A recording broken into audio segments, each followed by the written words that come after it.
Assalamualaikum viewers, welcome back to my YouTube channel, and today we will discuss the Bacillus species, the Bacillus anthracis and Bacillus cereus. So, as remembering from the picture memory, you can see that there is a black pool shaped in which the men are standing, which represents the black star with erythematous ring.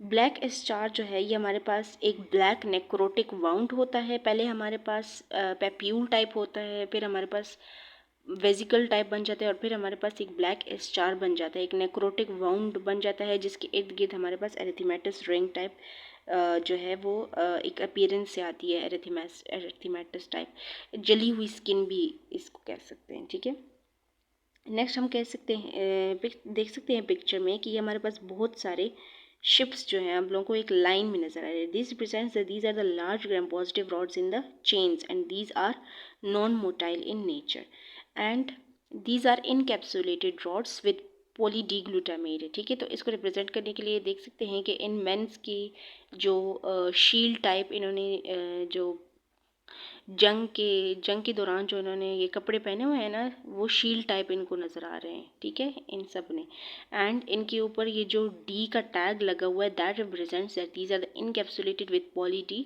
Glutamate. Now you can see in this man, this is holding a arrow type इसने एक चीज़ पकड़ी हुई है। So this represent this is the obligate aerobes, and along with it you can see that these are walnuts which are placed in a bowl, which represents that these are the spore forming. For remembering the spore forming, you must remember the walnuts in your mind. Walnuts represents the spore, so these are the spore forming bacteria which allow them to survive in a very poor environment. Now you see कि ये इस बंदे ने जो है हमारे पास एक plate पकड़ी हुई है which represents the E and F. For the pathogenesis of the Bacillus species or Bacillus anthrax, there are two types of the exotoxins, edema factor and the lethal factor. edema factor को EF से represent किया गया है. It increases the cyclic AMP, जिसकी वजह से हमारे पास जो फ्लूइड है that will go into the extracellular space. Host defences जो है वो इनहिबिट हो जाएंगे और फेगोसाइटोसिस नहीं होगी. Next you can see this one, this is the lethal factor LF.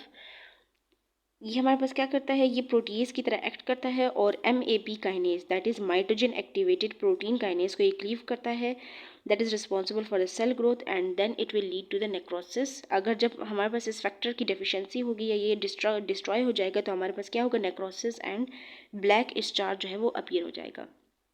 अब जो हमारे पास बैसिलस एंथ्रेक्स है ये हमारे पास एंथ्रेक्स कॉज करता है, और एंथ्रेक्स जो है वो तीन तरह के, cutaneous anthrax, pulmonary anthrax and gastrointestinal anthrax. Cutaneous anthrax that spores in the soil enters the wound. ठीक हो गया, स्पोर्स जो है वो सॉइल के अंदर मौजूद है और वो किसी भी जख्म के थ्रू जो है वो एंटर करके बॉडी में जा सकते हैं. Pulmonary anthrax these are inhaled into the lungs and gastrointestinal anthrax when contaminated meat is ingested. Okay, so sheep, you can see in this picture the sheep recognizes the wool sorters disease. इसकी जो leather है वो wool type आप लोगों को नज़र आ रही है. So this is called as the wool sorters disease that is caused by the Bacillus anthrax. Spores जो है वो इस वूल या हाइड के थ्रू जो है वो फैलते हैं into the humans and then हमारे पास dry cough and substernal pressure type symptoms appear होते हैं. अगर हमारे पास क्यूटेनियस एंथ्रेक्स हो तो हमारे पास पेनलेस अल्सर होगा with black star as we discussed previously. And अगर हमारे पास पल्मोनरी एंथ्रेक्स हो या वूल सॉर्टर्स डिजीज तो dry cough and substernal pressure होगा. Next in this picture you can see that there is a X which is the dripping blood, and this is shape is like the lungs as you can imagine. So it represents the pulmonary anthrax जो कि mediastinal lymph nodes की तरफ जो है वो migrate कर जाता है या प्रोग्रेस कर जाता है और हमारे पास एक कॉम्प्लिकेशन कॉज करता है that is cause as the haemorrhagic mediastinitis. इसकी वजह से हमारे पास क्या होगा, blood pleural effusion, septic shock and which ultimately leads to the death. Now you can see कि हमारे पास ये शिप का एक पैनल या बोर्ड टाइप होता है जो कि एक चेस्ट एक्सरे शो कर रहा है. ठीक है, और चेस्ट एक्सरे में हमारे पास क्या होगा, there is widened mediastinum, this is widened mediastinum जो है वो हमारे पास शो होगा. And now you can see these are the two wheels, this is showing some flower type and this is showing the wheel type. So wheel is the doxycycline and flower is the fluoroquinolone. So this is the fluoroquinolones and doxycycline. These are the alternative drugs for the Bacillus anthrax, and the drug of the choice for this is for this disease is the ciprofloxacin.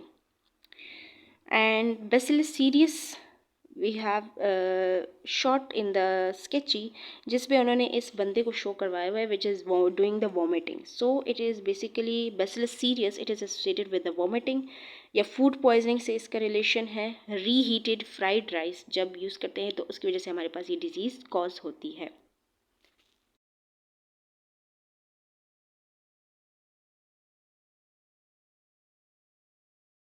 So, some more important points related to the Bacillus anthrax. How we will diagnose it? Lab diagnosis हम करेंगे through the blood agar. Blood agar के साथ इसकी जो colonies बनेंगी वो that will be the non-hemolytic, और इनकी जो हमारे पास appearance होगी that will be the comet's tail appearance as you are seeing in the picture. So इसके लिए हम जो कॉमेट स्टेल अपीयरेंस है that is because of their non motile in nature. और PCR and direct fluorescence antibody test भी कर सकते हैं एंड एलाइजा भी कर सकते हैं. प्रिवेंशन, अगर पोस्ट एक्सपोजर प्रोफाइलेक्सिस हो, ciprofloxacin and toxicillin is given. Vaccine that is BioThrax is available which is given 6 doses over the 18 months and annual booster. And one more prevention is that dead animals को हमने जला देना चाहिए to avoid the burial and to prevent the spore formation. Now discuss some short points related to the Bacillus cereus, that it causes the gastroenteritis, that is food poisoning, and it is transmitted from the spores on the grains or the rice survived the cooking, that is reheated fried rice के through ये transmit होता है. ठीक है, बस this one is important. Pathogenesis, it produces the 2 enterotoxin, cholera-like toxin, which increases the cyclic AMP and causes the watery diarrhea, and staphylococcal enterotoxin which acts as a superantigen and causes the vomiting. Clinical findings, that is इसके दो forms होते हैं, एक emetic form, एक diarrheal form. Emetic form is the short incubation of 4 hours causes the nausea and vomiting, and diarrheal form long incubation of 18 hours causes the watery non-bloody diarrhea. Symptomatic treatment and prevention is that do not keep the cooked rice warm for the longer periods. So here ends the Bacillus species. Like, subscribe and share with your friends. Stay tuned for more videos. Allah Hafiz.